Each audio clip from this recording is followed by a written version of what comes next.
He is the founder and executive director of Africa's Cybersecurity and Digital Rights Organization, leading the ACDRO on strategic activities focusing on cybersecurity, digital rights, internet governance, internet freedom, and information technology. He is an ICT and cybersecurity expert with over 22 years experience in ICT policy, cybersecurity policy, and strategic development, national IGF establishment, internet freedom and digital rights advocacy, human rights online, data protection, set formation, and artificial intelligence. He's an insightful and experienced international speaker and trainer on ICT, internet governance, digital rights, internet freedom, cybersecurity, and cybercrime. He's an African Union expert on internet governance for Africa. He is a strong advocate on issues around human rights online, privacy and freedom of expression, network shutdowns, digital rights, and promotion of freedom online coalition initiatives.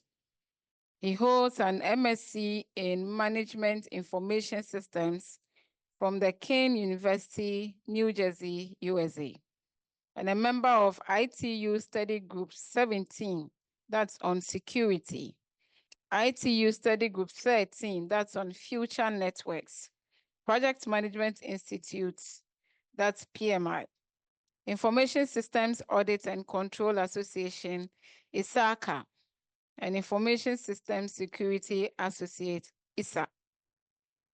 He is also awarded with several postgraduate diploma and postgraduate certificates in ICT, telecommunications, cybersecurity, internet governance.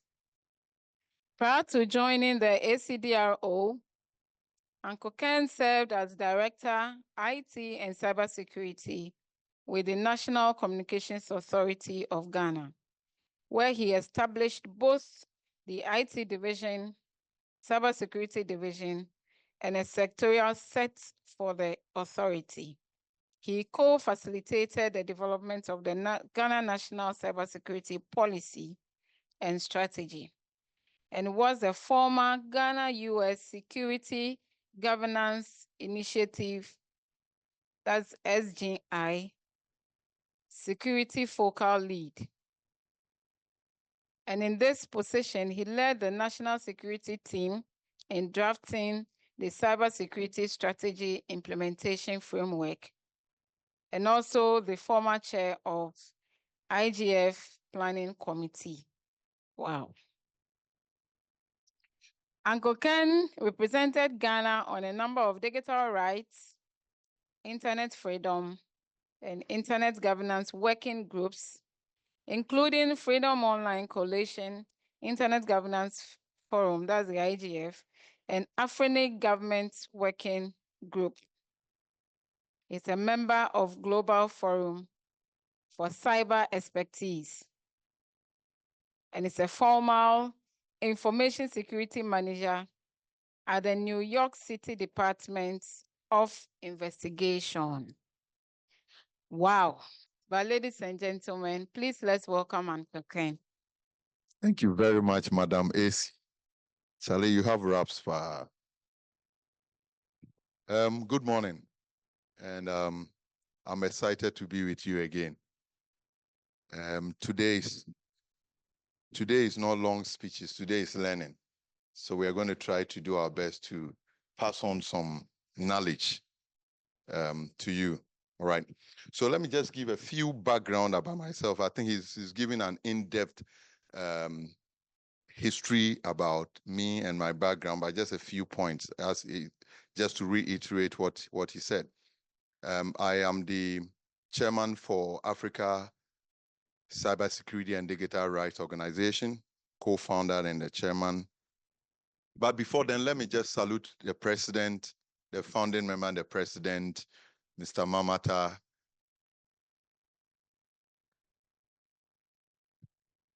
and your able team for the great work that you've been doing. And as I mentioned in my opening remarks on Monday or Tuesday, yes, I did mention for the fact that I have seen graduates from this school that have proceeded to join my master's degree class. I teach master's degree in internet governance and IT law. And I've seen people who have come and progressed to further their education and become experts in that. So that means the foundation is good. And in the class, you know, they were showing off because before you say they even knew about it. So I think you are in the right place, and we want to thank them again for their dedication and making sure that this program is sustainable. And we've seen many years, 5 years today. So congrats. So I am also a cybersecurity expert and an internet governance expert. I'm a member of the African Union Internet Governance Expert Trainees. I am also in ACDRO. We also have a training institute at ACDRO Academy, which I'm a facilitator as well. I was a former director at the National Communications Authority, director for IT and director for cybersecurity. I actually was part of the team that led the development of the Ghana's national cybersecurity policy and strategy.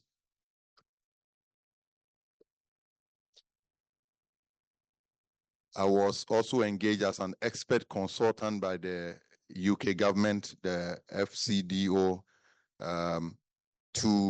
as a consultant to also help the Republic of Sierra Leone to develop their national cybersecurity policy and strategy.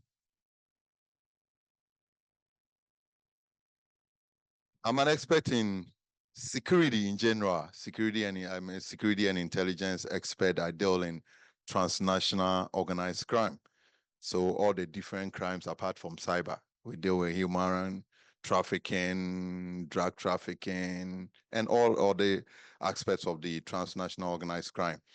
I'm also a member of the Global Forum for Cyber Expertise, an adjunct lecturer at GhanaSIG, as I mentioned. I teach internet governance, IT law, cybersecurity, cybercrime, digital forensic, and risk management. Yes, and above all, I'm also a philanthropist. I'm the president of Hope Safe Foundation, where we give hope to the hopeless and help to the helpless, the needy. We try to get people to, give them some sense of future. All right. So basically, the agenda for today is that the topic is cybersecurity and business. Cybersecurity and business. What is the correlation between cybersecurity and business? What is the nexus between cybersecurity and business? I believe that cybersecurity, the internet, as we are all aware, the internet governance, and you've received a lot of experts have spoken to you about internet governance. Internet governance has the internet has come to change our way of life. It has come to change the way we communicate, the way we transact businesses, the way we relate to each other, and even in our personal life, it has come to transform. And once the internet is giving us all the benefits, there are also inherent risks, which we have to be mindful of it. And that is why cybersecurity comes to play. Whenever we talk about cyber security, just decouple the security from the cyber. When you see cyber diplomacy, anytime you see that, just decouple the security or whatever word from the cyber, and it becomes like the normal thing, So when we are talking about security, you know what security means. Security is basically providing the controls and measures to secure whatever. So basically what we are talking about is that we are talking about securing our cyberspace.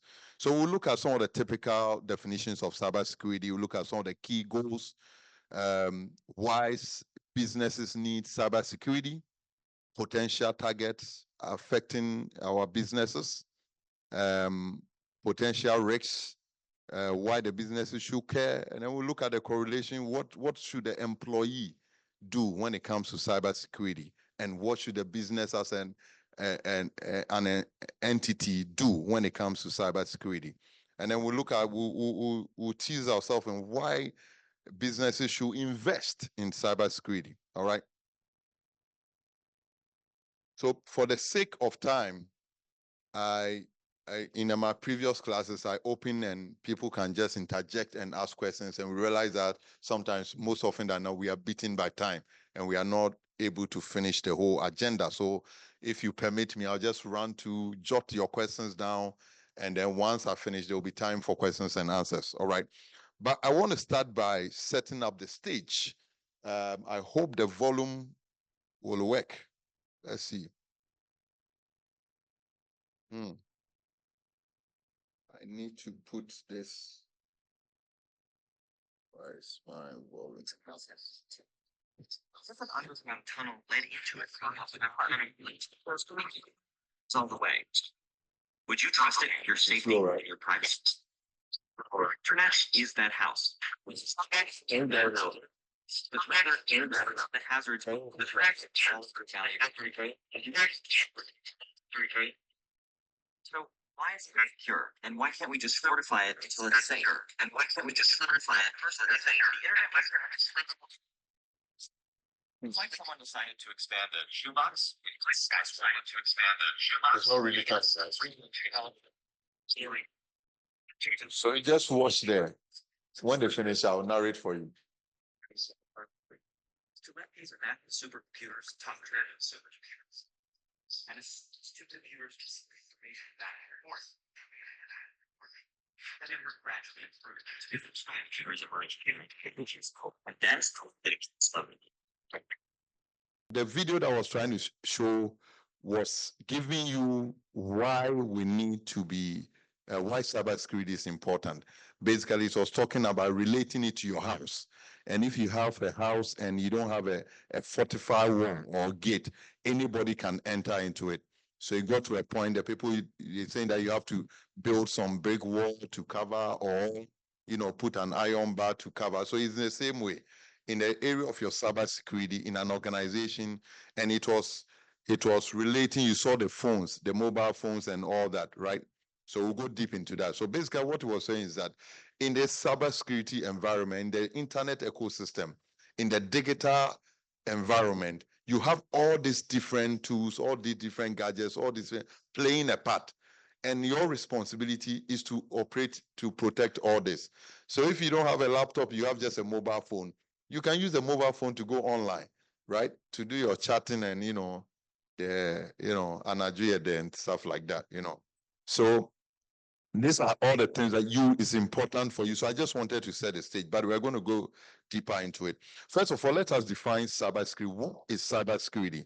There is an organization that is the highest body responsible for ICT and telecom standards and formulations and all that. This is a UN body, and it's called the International Telecommunications Union. So they define standards, they come out with definitions. There are many definitions, but they are the Oboro. Once they say it, means it's final. All right. So they define cybersecurity as a collection of tools, policies, security concepts, security safeguards, guidelines, risk management approaches, actions, training, best practices, assurances, and technology that can be used to protect the cyber environment, organization, or user's asset. Now, whenever we talk about cyber environment, we are talking about your small corner. If you have your phone alone and you can use your phone like my phone, it does so many things. You can use your phone to browse. You can use your phone to check your emails and transact business. That your phone is your cyber environment as an individual. It's important that you protect. If you don't protect and I can hack into it, I can get your confidential and proprietary information, and that can be against you. So your cyber environment in an organization, this topic is focused on a business, your business. You're all going to grow up. If you're not working, if you're not sponsored by your organization, you're individual, one day you're going to work somewhere and you're going to be the expert, the internet governance expert, the cybersecurity expert, whichever area you want to specialize. And your responsibility will be to protect their business. All right.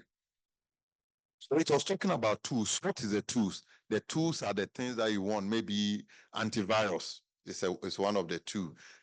Firewall are one of the two. So whatever tool that you need to protect. And when we are talking about the tool, we are not just talking about digital tools. We are also talking about physical tools. If I have my drive, external drive that I have all my backup on it, I need to secure it, isn't it? So I might have to even put it in a safe. And the safe is a physical thing that you have to make sure that the safe is locked, all right?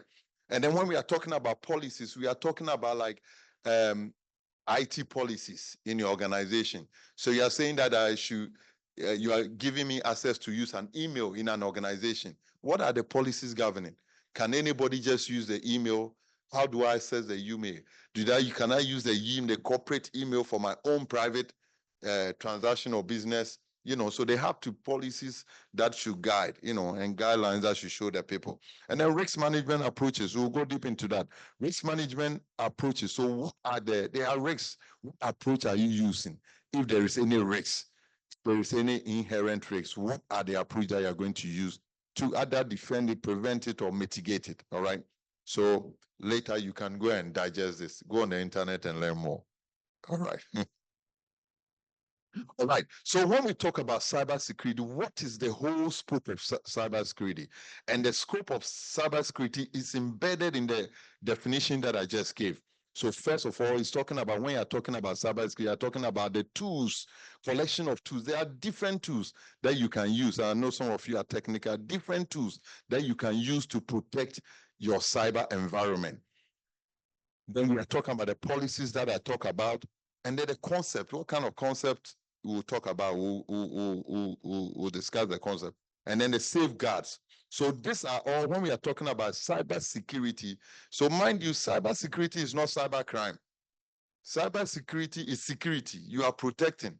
There are crimes. There are risks. So how do you protect? So when we talk about cybersecurity, basically we are talking about protection, safeguards. How do we do that? You know, and these are all the different things that you need to. This is the scope, the entire scope of cybersecurity. It's talking about actions. What action are you taking? Training. You need to build capacity of the people that are managing your cybersecurity infrastructure. Technologies. What technologies are you using? Different technologies. So all this comes to bear. So what cybersecurity actually means, as I said, is to prevent the prevention of damage to your cybersecurity assets.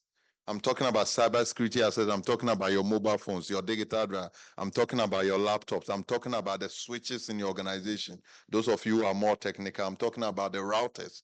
I'm talking about the servers. I'm talking about the HR application, the financial application, all of the things that makes you, you know, operate within the digital space.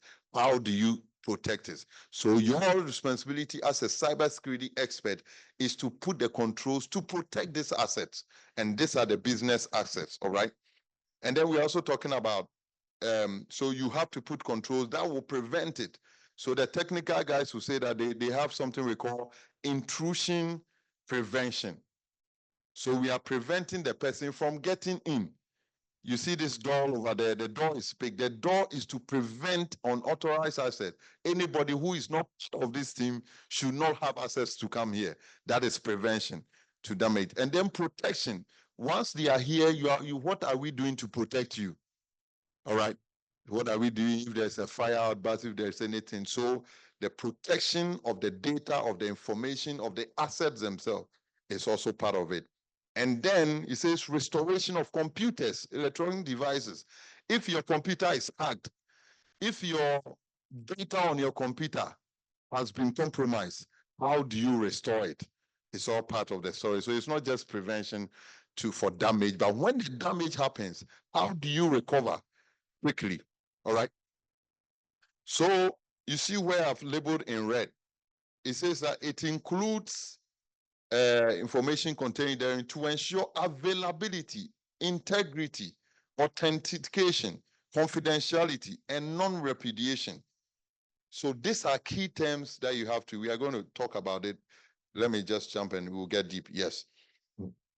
So these are the definition that I gave. You realize there was concept. When we are talking about concept, these are the concepts that we are talking about. It's important today. The most valuable currency trade in the cyberspace or in the digital ecosystem is information or data. So when you see the US, having a tag with the Chinese for 5G and they are talking, it's all about data. How quickly can you get access to the data? And when we are talking about 5G, 4G, it's about speed.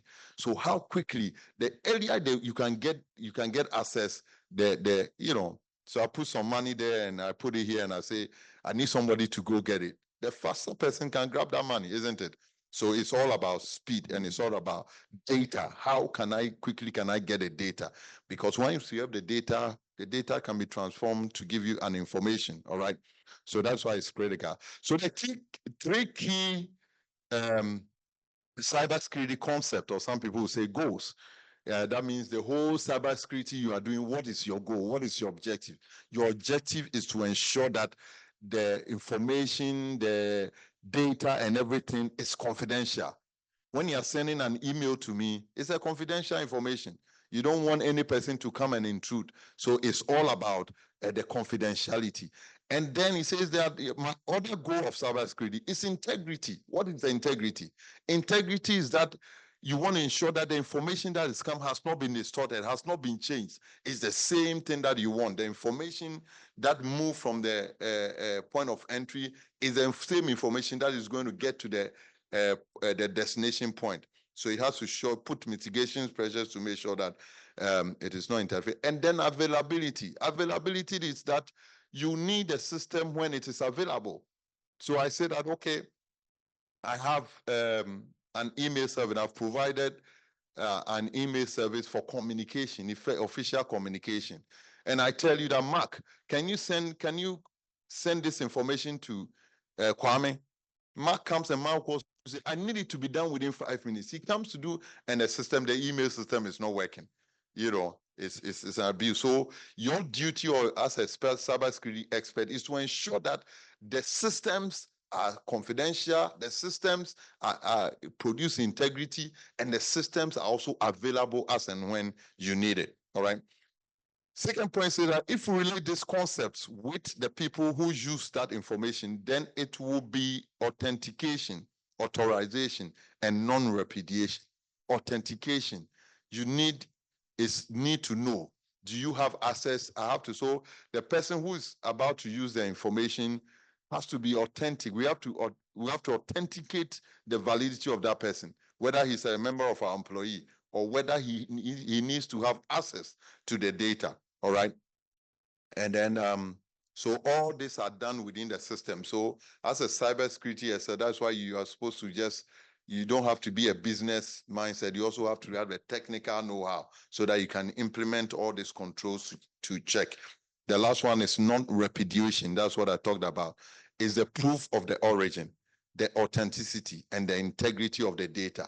So then I'm looking for an information. The information has come. I have to have a proof that the information came from Kwame. It didn't rather come to a hacker or a cyber criminal. You understand? So we put all these controls to check. And these three things that I mentioned, confidentiality, integrity, and availability, I said it is the whole core for cybersecurity. And for you to remember, it is called CIA. The CIA in America, you know them, right? Yeah, so just memorize. So we call it the CIA triad: integrity, availability, and confidentiality. All right. So anytime you want to remember, I say CIA. All right. So why do businesses need cybersecurity?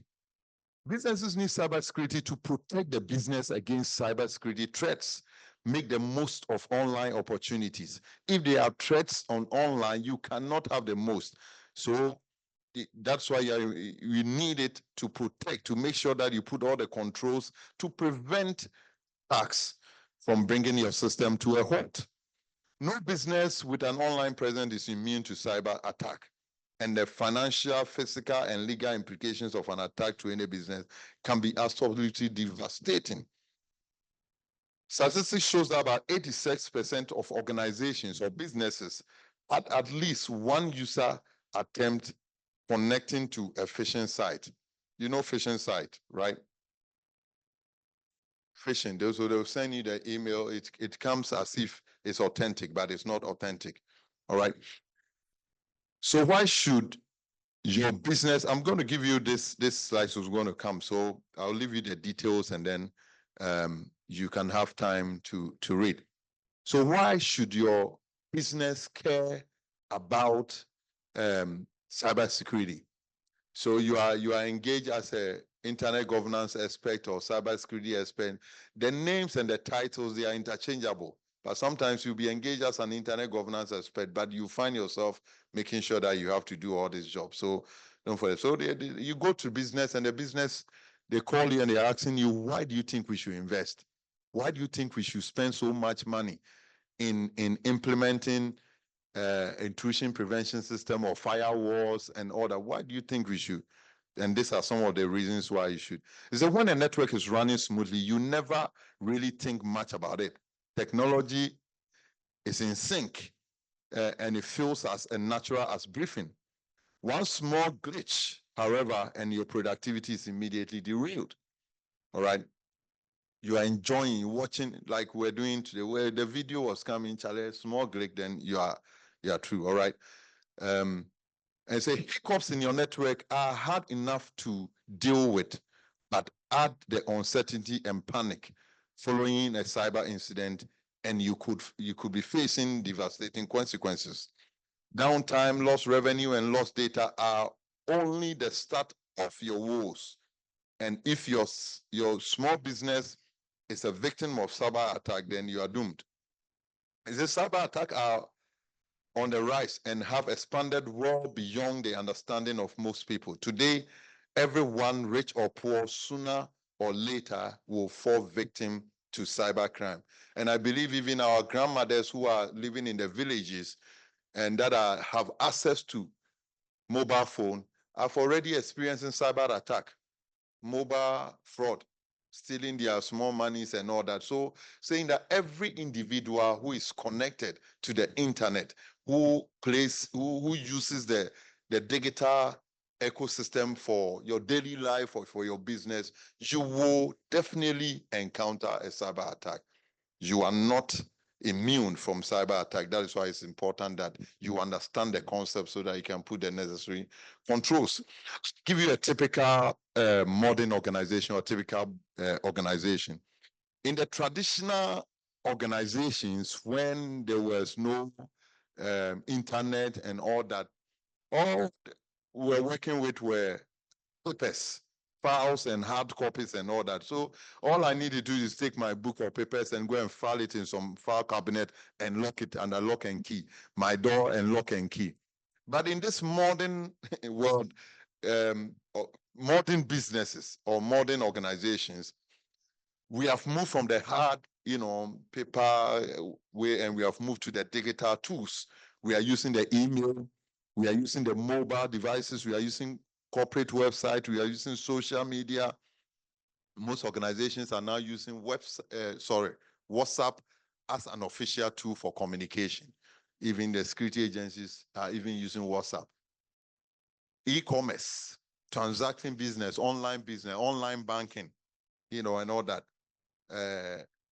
Bring your own devices.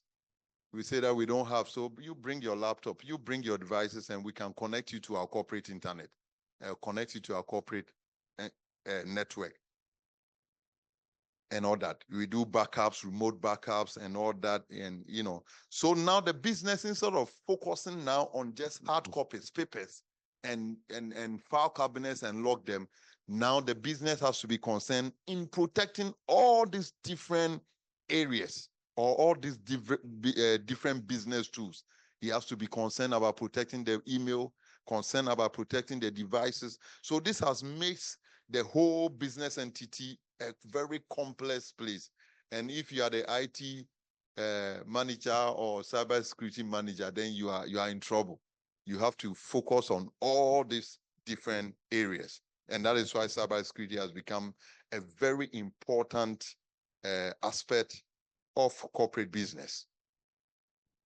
On a typical minute, every minute within, this statistics was in 2023, in every minute, this is how much transactions goes on online. So if you have an organization and you are providing internet service to your staff, you are providing email to your staff, you are providing WhatsApp or digital tools to your staff, then you have to know that at any minute, this is what's happening. Now, any device that connects to the internet or your corporate network is susceptible to, it's a vulnerability to a cyber attack. So if you have one, then that one mobile phone is vulnerable. 2 laptops is vulnerable. So imagine if you have 10, imagine if you have 100. So look at the example of what is here. Let me start from, it says chat GPT. Now everybody is using chat GPT.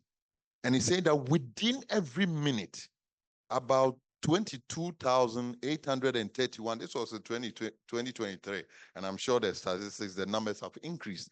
About 23,831 individuals access chat GPT. And once you go online to access, it's a vulnerability to the network. Emails, about 241.2 million emails are sent every minute.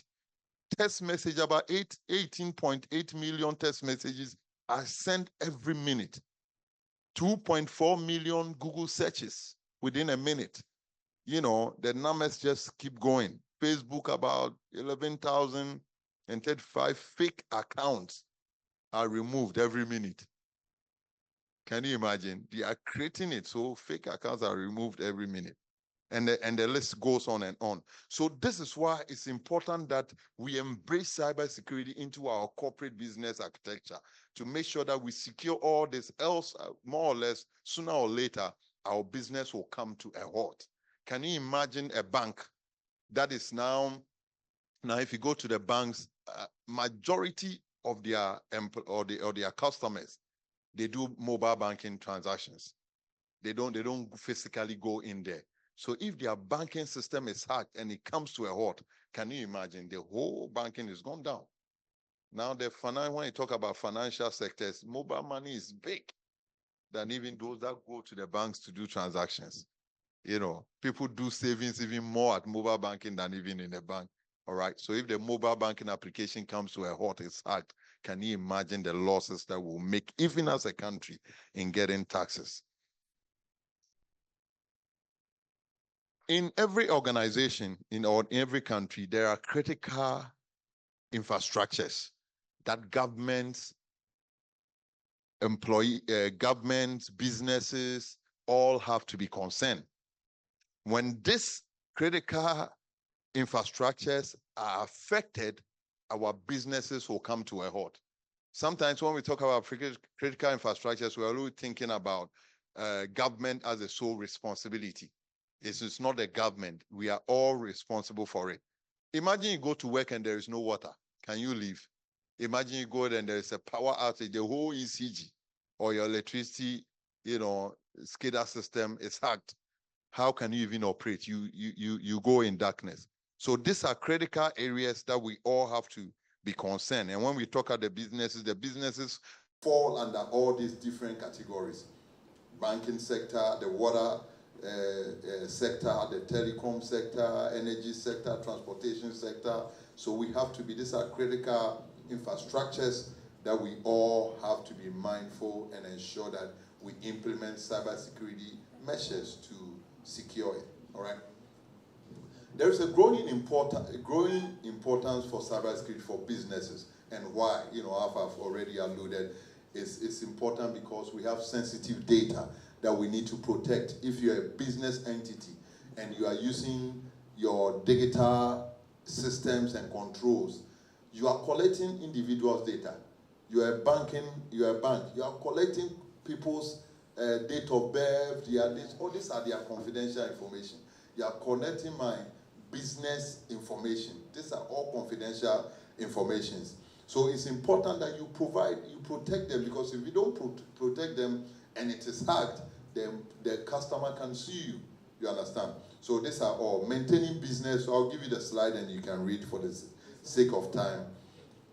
Maintaining business operations. Your business operations has to be ongoing. If you are hacked and your business comes down, there is no business. All the employees will have to go home and all that. Regulatory compliance. Most companies, most regulatory bodies require there are regulatory compliance that they have to. For instance, the banking sector, they are supposed to meet some regulatory compliance. For the telecom sector, they are supposed to meet regulatory compliance, and it goes on and on. So if your system is hacked and you are not able to meet your regulatory compliance, your business, they can shut your business. So one of the key objective for every business is to meet its regulatory compliance. And trust with your customers.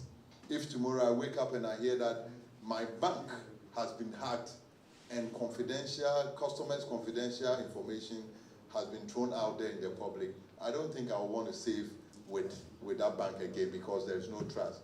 Trust with customers, and those who are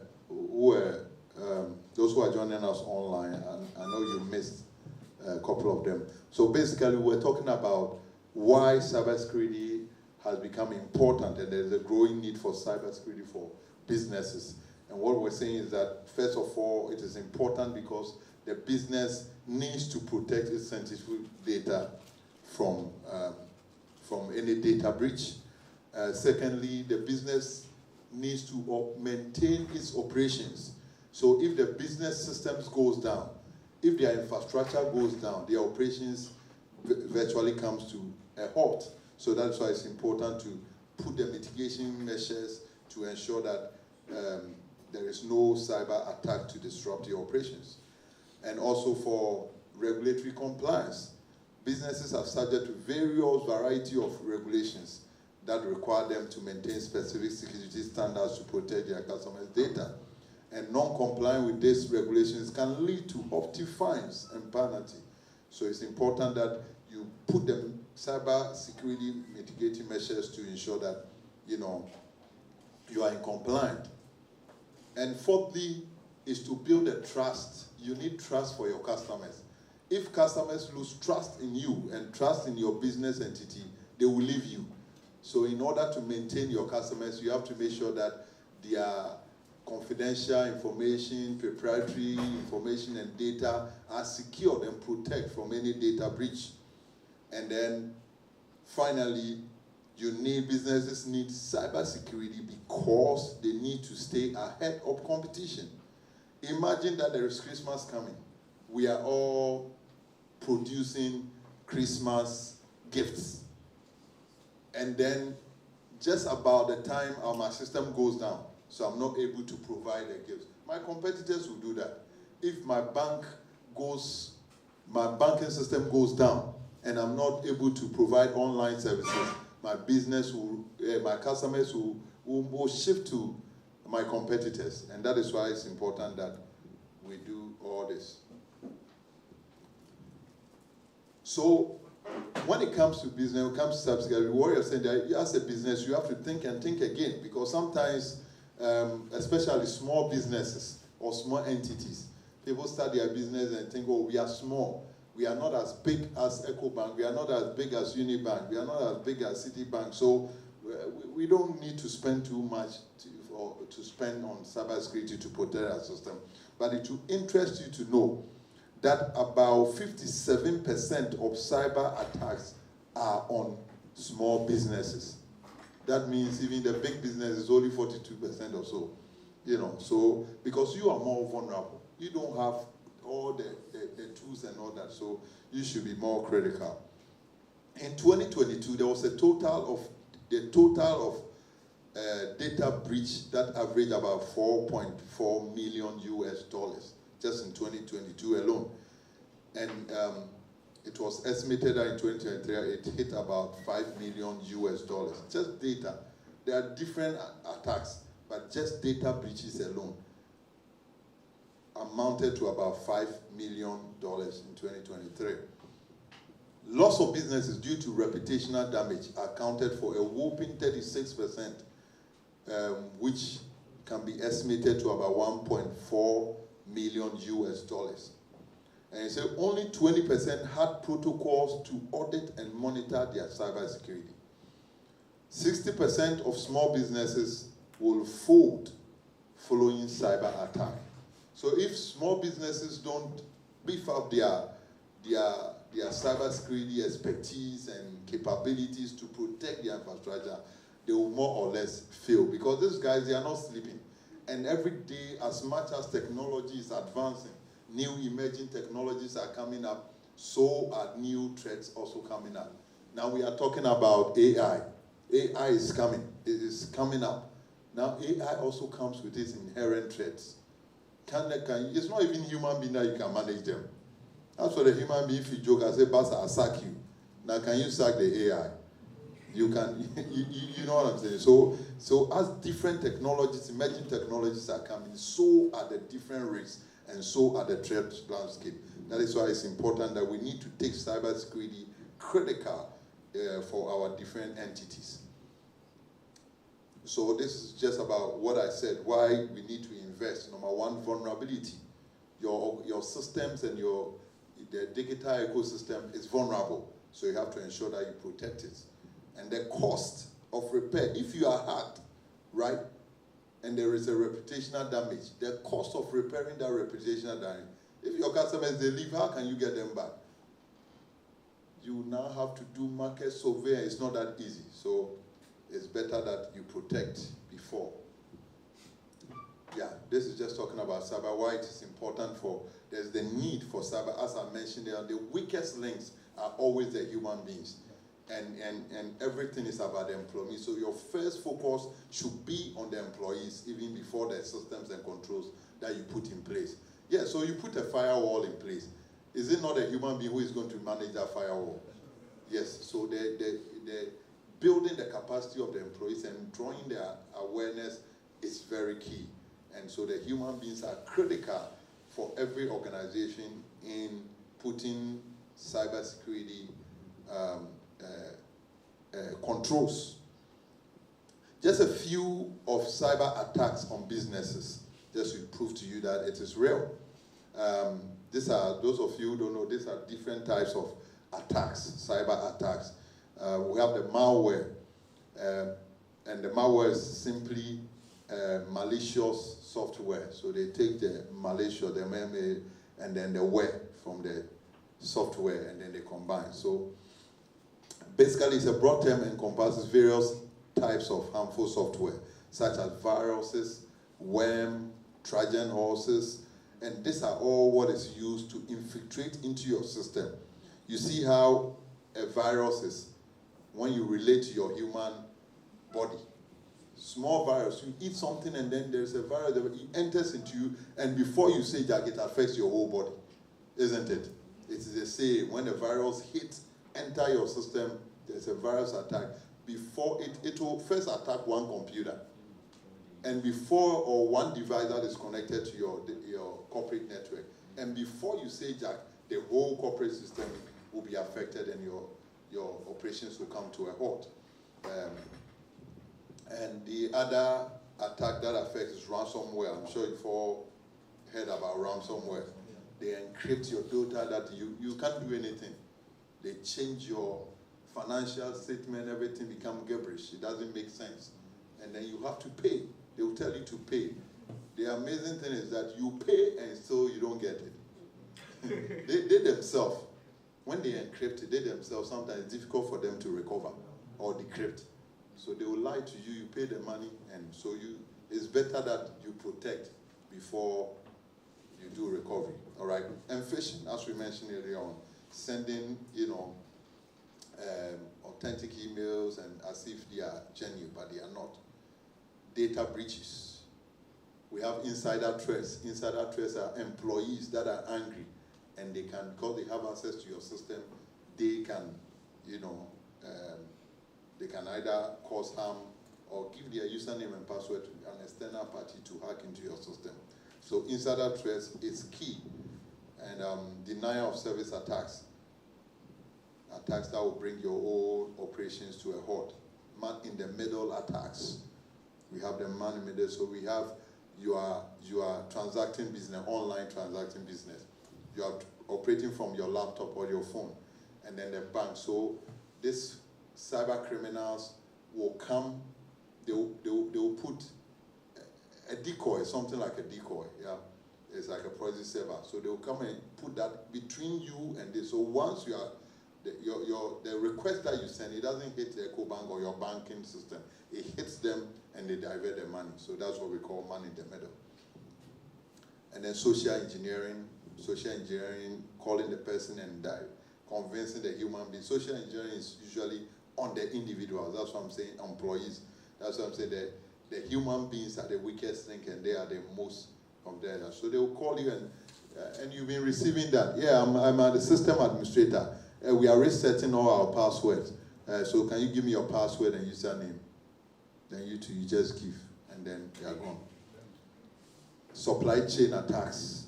You're a manufacturing company producing the raw materials to manufacturing all the way to the endpoint delivery. They can intercept and bring your system to a halt. So there are a number of attacks, different attacks that affect a business organization.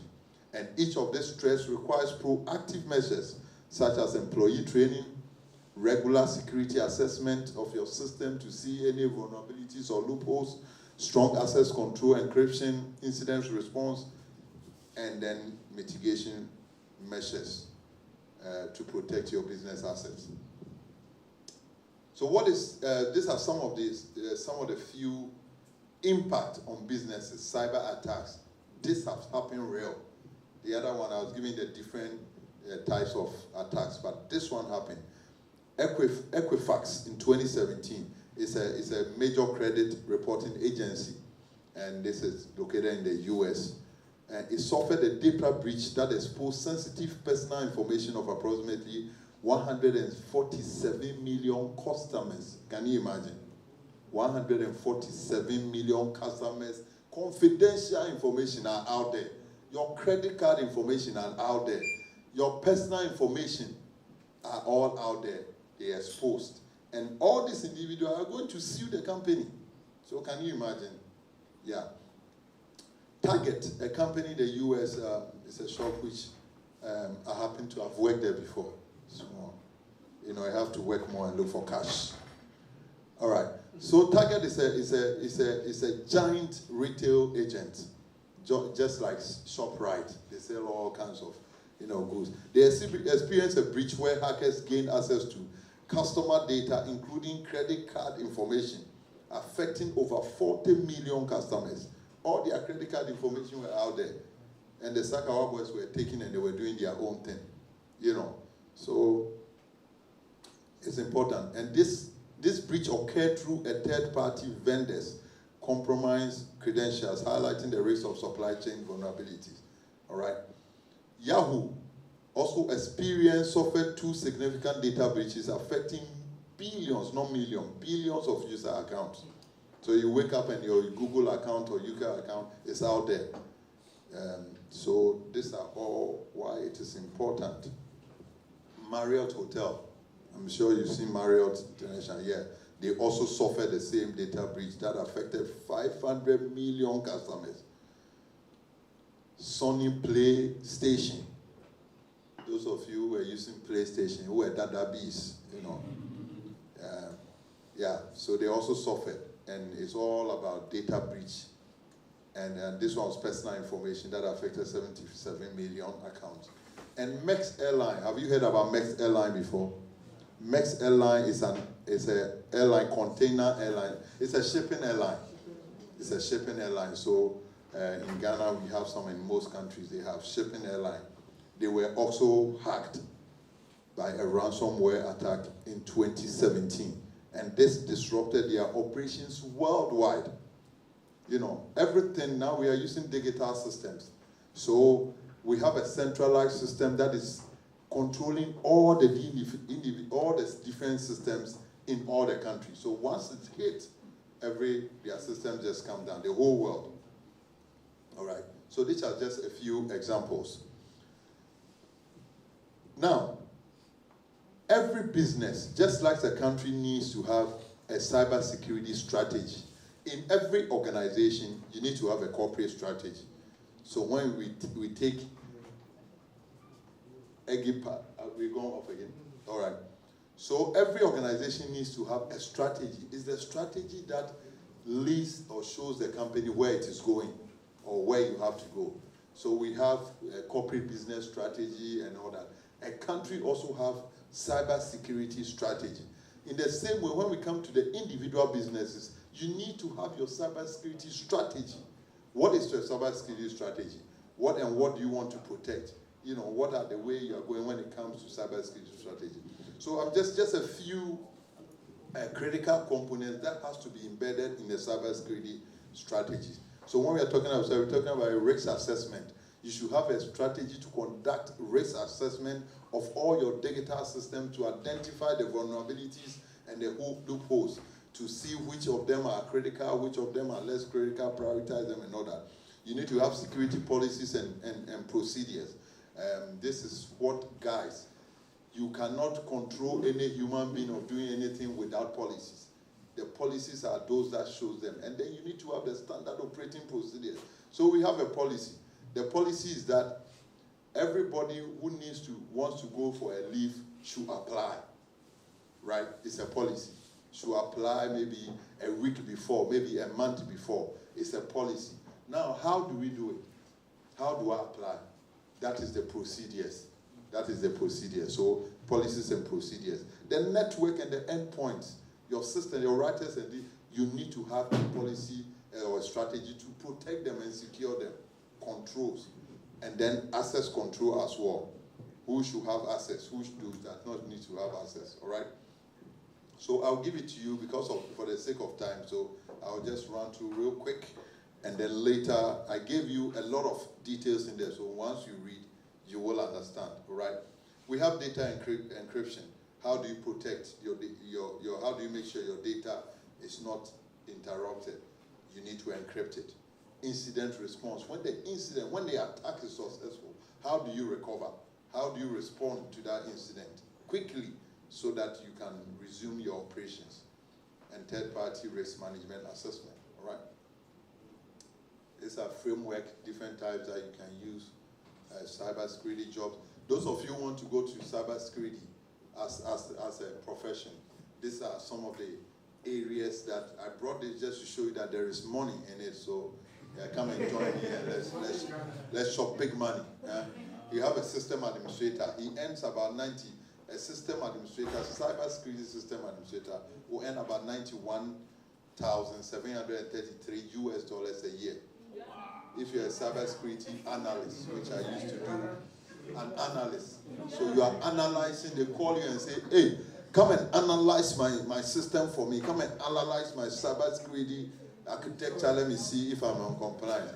That one alone, you chop 102,000, so almost 103,000 US dollars a year. A cybersecurity engineer will earn about 118,000 US dollars a year. This is what we call 6 figures. And then an architecture will earn about 120,000 a year. All right, so those of you who want to go, it's a good thing. Go in there and chop the money. All right, my time is almost up, so let me just keep real quick. So, in essence, the key takeaways that I wanted you to take from this this session is that, first of all, businesses are frequent victims of cyber attacks. The attacks on individuals are less than attack of businesses, because these guys want big money, they want big stuff, so they attack businesses. So there is no faster way to sink your business reputation than being careless with customer data. Many businesses haven't taken adequate steps to protect their data. So it is important that businesses embrace these cybersecurity measures to protect their data. There are many sensible measures you can adapt to protect your business. And these are the measures that are listed up in my previous slides. Cybersecurity clearly matters to customers, which means it needs to matter to businesses. Because when a customer data is breached, it will go a long way. Either they sue you or they move out. All right? Now, these are a few tips that you can use just for your businesses. Making sure that your website is secure, making sure that your customers are secure, train them, protect them, and these are a few bits that you can learn. All right? And, yep. So I will conclude with this quote, my favorite quotes. You are here, you have received knowledge, whether it was small or plenty, you have received knowledge. Now, knowledge is going to make you stronger. There is nothing like knowledge. Once you have the knowledge, they say knowledge is power, right? Once you have the knowledge, you have the power. It will make you stronger. You can stand and speak among kings, all right? In the Bible, there is a man called King David. He said that I'm more excellent than my teachers because I commit myself to study the word of God daily, all right? So once you have knowledge, it gives you power, and you can stand among giants and in higher places. Knowledge is going to make you control your life. If you don't have knowledge, you are like a blind man walking, in darkness. Knowledge is also going to give you the wisdom to teach your children. Knowledge is also the thing that makes you smile in the face of adversity. Distinguished ladies and gentlemen, this is where I draw the curtain to my presentations. Wow. The time is already gone. I don't know if there's time for... We can take... Yes, so thank you very much, Prof. My question is based on the fact that we are training employees so that they will be safe on the internet. Have you thought of employee satisfaction? Because that is the critical aspect. If people are satisfied, you can train them, then they'll implement those policies. But if they are not satisfied, they are not going to go through the training and they are not going to also implement the policies. Now things are going high. Our salaries are constant. What is government doing about it? Because if you're able to address those concerns, I'm sure that insider threats will be something of the past. Thank you. Powerful. A quick one. I would like you to throw some light on privacy and confidentiality. And also, as an IT assistant, sometimes some of the employees say our security policies are too much, or we've done so much, and so it slows down their performance. So I'd like you to also talk about that.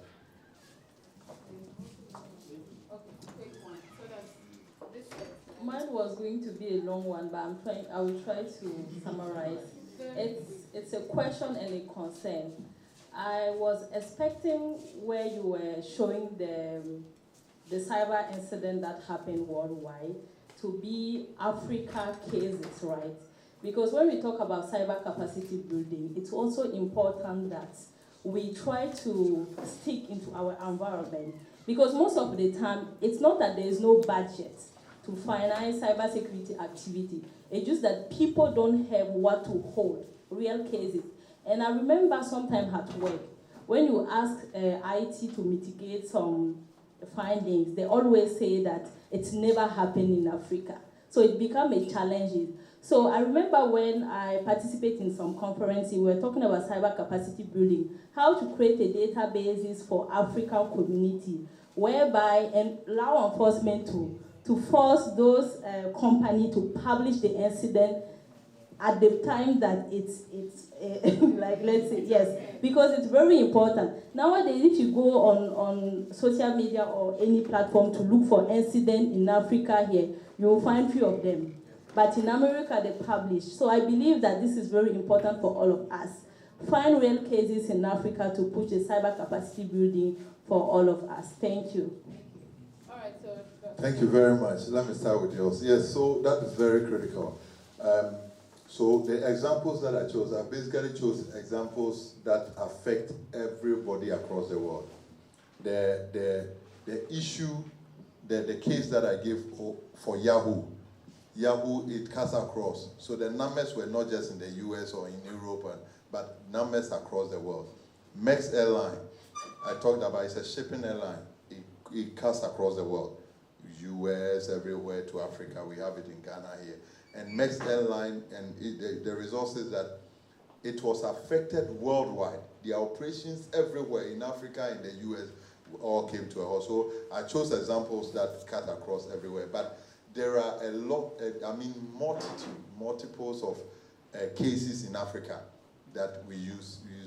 I totally agree with you, but there are certainly cases in Africa.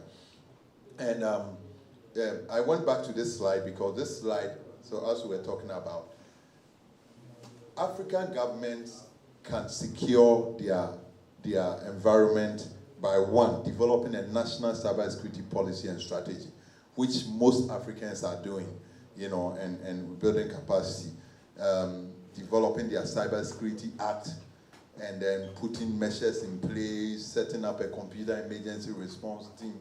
We have Africa Set, we have FIRST, they are all within here that are, in place to help to protect. And apart from that, individual countries have their national computer emergency response team that they have set. And if you take Ghana, for instance, we have the National Computer Emergency Response Team under the Cybersecurity Authority. And then we have sectorial sets. So we have one that focuses on the telecom infrastructure. We have one that focuses on the financial infrastructure and the like. So this is where the governments will have to play a part to make sure they protect the whole cybersecurity scope. And when you look here, I say that we need to use a multi-stakeholder approach to national cybersecurity policy and development. Because of time, I didn't want to go through it more. That means the public sector has to be in there, governments, private sector has to be in there, the academia has to be part, and the NGOs also have to be, the civil society organization, all have to have a part to play in developing this strategy. And once we do that, we'll all be moving towards Congo. And then yours was? Mine was about robust security policies. Like we have implemented a lot of policies and it slows down. Yes, that's true. So you see, the more controls that you put in place, security policy is a control. The guidelines are control. The more controls you have, the more it impedes progress. You understand? A typical example is, I'm moving from here to the end, right? If there are only one door, I only have to open one door and get in. If there are 3 doors, I have to open 3 doors. If there are 10 doors, I have to open 10 doors. So it delays or it impedes my progress. So the more security controls that you have in place, the more it delays the process. That is why we always conduct a risk assessment. You heard me mention about risk assessment. Risk assessment is assessing your cybersecurity posture and see that what are my vulnerabilities and rate them and see, is it too high, is it too low? If it's low, why do you go and implement the same controls that somebody who has a very high risk, you understand, implement that controls? So it depends. You always have to do a continuous risk assessment and see that the controls that are implemented, what results? Is it giving me the result? Or is it impeding the operations of if it's impeding, you have to rethink. You understand? But most often than not, people just copy. Oh, EcoBank, they have implemented intrusion detection and intrusion prevention. So you also go, and then you also go and tell your bosses, I need intrusion prevention. But maybe you don't need that. All you need is maybe intrusion prevention. You understand? Or all you need is the detection. So controls impede. So you have to assess and make sure that, all right, they're critical. Mr. Moneyman, So employee satisfaction cuts across, not just in the cybersecurity sector, but every division of your business. You need to make sure the employees are satisfied. I talked about insider threats. The insider threats are people, and especially they come from employees. An employee who is not satisfied, an employee who is disgruntled. You understand? His promotion was delayed. You didn't give him the promotion. He's angry. he will open up. And for the attacker, or he himself, especially the IT guys, you have to manage them well. And the cybersecurity, Charlie, they will bring the thing to a halt and say, Charlie, this thing cannot be repaired. But, all right. So employee satisfaction is key. And this is all part of the corporate strategy that I talked about. That you have to make sure that employee is first. Employee is first. Thank you very much. Okay. Cybersecurity concerns itself with the harm or damage that has to do with devices, software, systems, or businesses. Does it mean, how about the health of the human? Like the psychological trauma people go through as a result of things like cyber bullying. Does it mean that cybersecurity doesn't concern itself with that?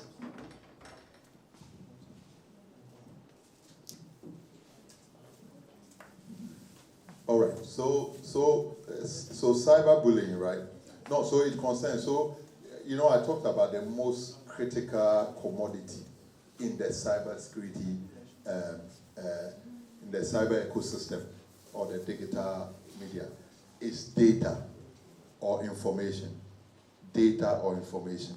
If I want to do a cyberbullying, what do I need? I need the data. I need to know you. I need data that way, your first name, your first, where you live and all that. Then I can bully you. You understand? But if I don't have access to that, how do I even bully you? You understand? So that's what I'm saying, that the whole thing is about, the whole cybersecurity is about data, and it's about, when you talk about the whole digital transformation, it's about data and information. Information is processed data.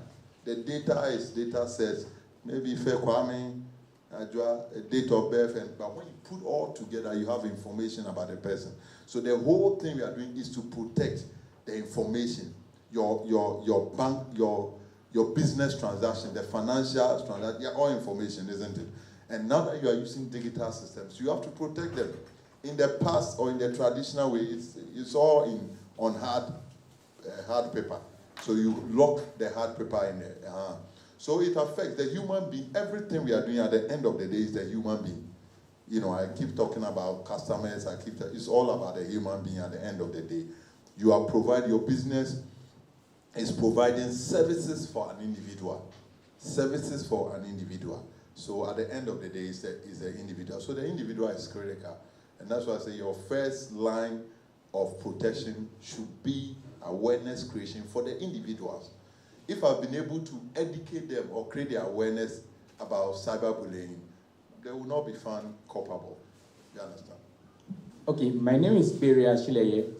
I'm from Benin. I have two questions, but I will go with the last one. So, let's say that you are in a company, and while they were setting up the system, they didn't do it in consideration with cybersecurity. And because if the attack is not happening or does not occur in the past, they don't care too much.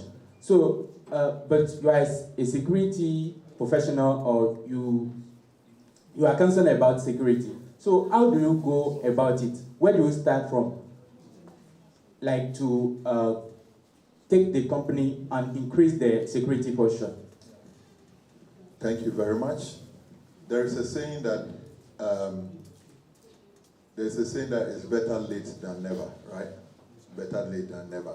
Yeah. So they set it up. They didn't include cybersecurity. They didn't have that cybersecurity mindset and did not include.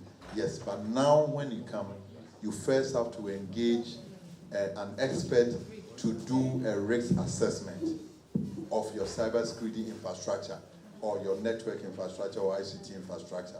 Once you do that assessment, then you'll be able to identify the vulnerabilities, identify the weaknesses, the loopholes that are in your infrastructure, either in the network aspect or in the software aspect or wherever. Once you're able to do that and identify those vulnerabilities, as part of the risk assessment, you have to do a risk profile. You have to rate all of them, that this one is high, this one is low, this one, and then you make a business case to management. and then, that, look, it's critical that we deploy a firewall. If we don't, and there is an attack, there is a high risk that will be attacked. But if there is an attack, our business will go down. You understand? So first of all, what you have to do is not too late. Go back and conduct a risk assessment. The risk assessment will tell you the needs, the requirements, where the weaknesses are, where the strengths, and then you'll be able to move forward. All right, thank you. Yeah, thank you very much for this outstanding lecture. So I was thinking about something related to end users.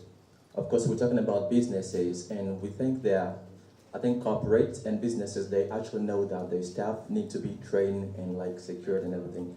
But what about end users? What are the different measures that they are taking to actually make sure that their end users are following the trends? Also their data is protected or like secured. What are they exactly doing for that? Thanks so much, Prof. My question is, what are some of the emerging trends in cybersecurity that businesses should prepare for? The second one, as a chairman of the African Cybersecurity and Digital Rights Organization, how do you view the role of multi-stakeholder collaboration in shaping internet? Thank you very much. Yeah, so you were asking about the end users. Yeah, so the end users are critical. How do you manage the end users? The end users, you can only manage them through policies and procedures.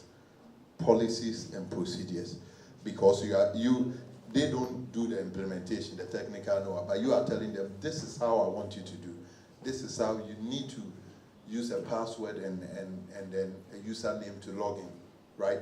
And when you are getting off your phone, when you are getting off your desk, make sure you shut down or you turn your computer off and all that. So basically it's policies. And the policies will tell them whatever. You see, policies are high-level decisions. And the policies are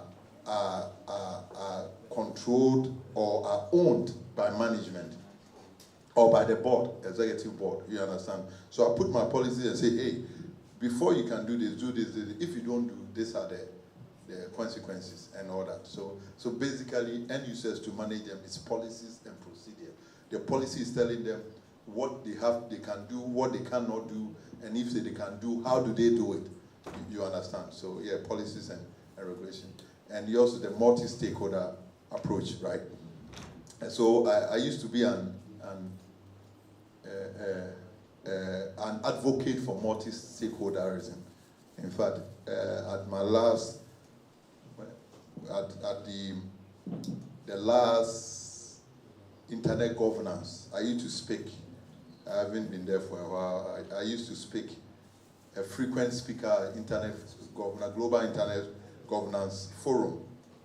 And on this was the internet governance, global internet governance forum in 2019 in Berlin. And when we got there, I pushed them, I shocked them, and I pushed them, I swayed them to a different dimension. So multi-stakeholder is key.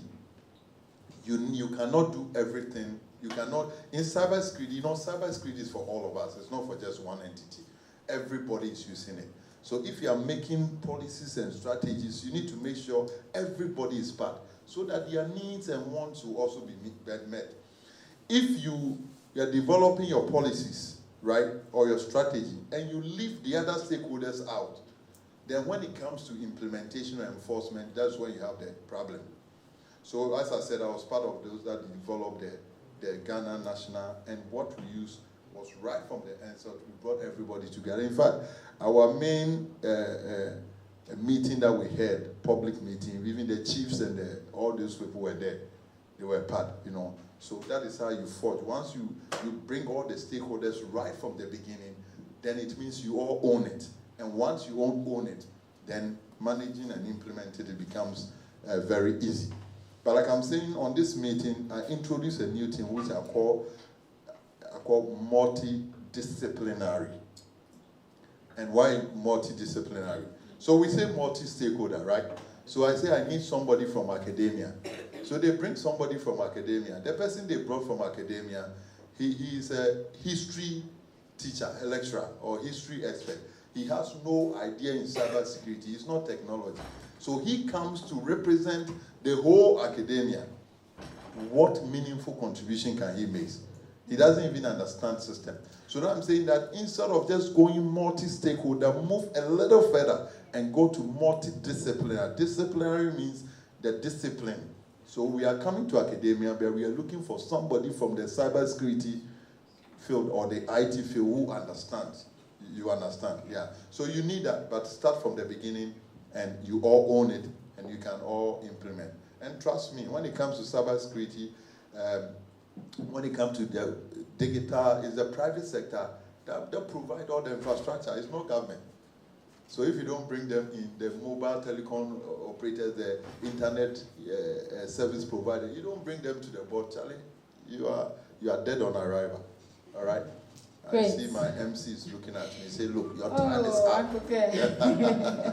All right, so our online community, they've raised their hands for so long. So we'll just take two very brief ones. So William and then Madam, please unmute and ask your question. Oh, I appreciate that you make it very brief. Okay. So please go ahead. Good morning. Yes, Good please. morning. My name is William. Yeah. Thank you very much, sir, for the enlightenment you have given us on cybersecurity. But you almost answered all my questions. But concerning ensuring the internal protection of the cybersecurity ecosystem, you made mention of the disgruntled worker. I'm becoming very anxious about this person because most of the time we don't even know them. So is there any specific control that you put in place that will automatically check this person? Yes, so in cyber, the whole cybersecurity thing is about getting access to systems and networks and all that.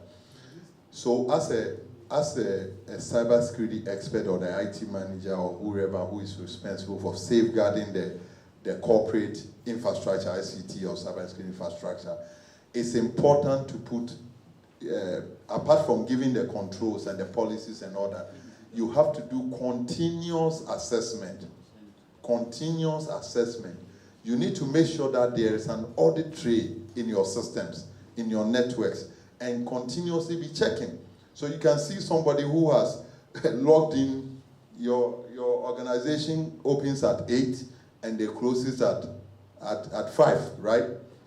And then you have somebody who is logging in at 12 midnight or at 11 something, or, whilst nobody is at work. He's not an IT person, he's not a system administrator who have that different level of access, right? So you have to do continuous assessment of your tracks, of your trace, and that's because we call it as a audit trail. So they need to be checking from time to time, regular checks, to make sure that those that are not supposed to be logging in are not logging in and all that. So maybe that's what I can say as to that, because you can never know the disgruntled, but when you look at the trends, the trends can speak for itself.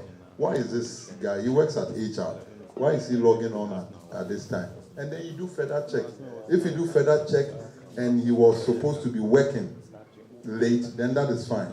But so these are some of the indications. So continuous assessment, continuous tracking your audit trail, and then reviewing your audit trail to make sure that unauthorized people are not authorized to do that.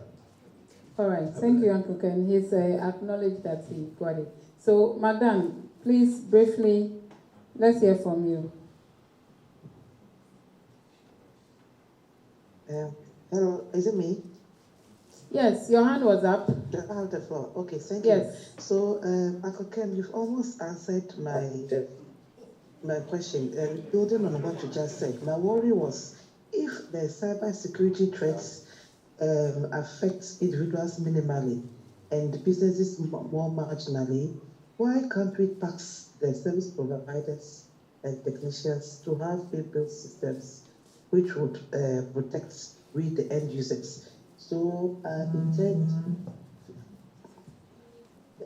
intend to propose a policy document to legislate on that, so that we are protected. Service providers, technologies, networks, software networks should protect us. We should have in-house cybersecurity protection to make our life easier.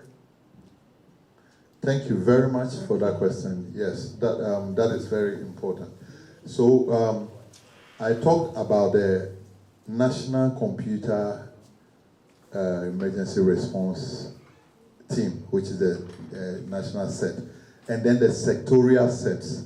So usually what happens is that as part of the National Cybersecurity Strategy document, there is a recommendation to set up sectorial sets.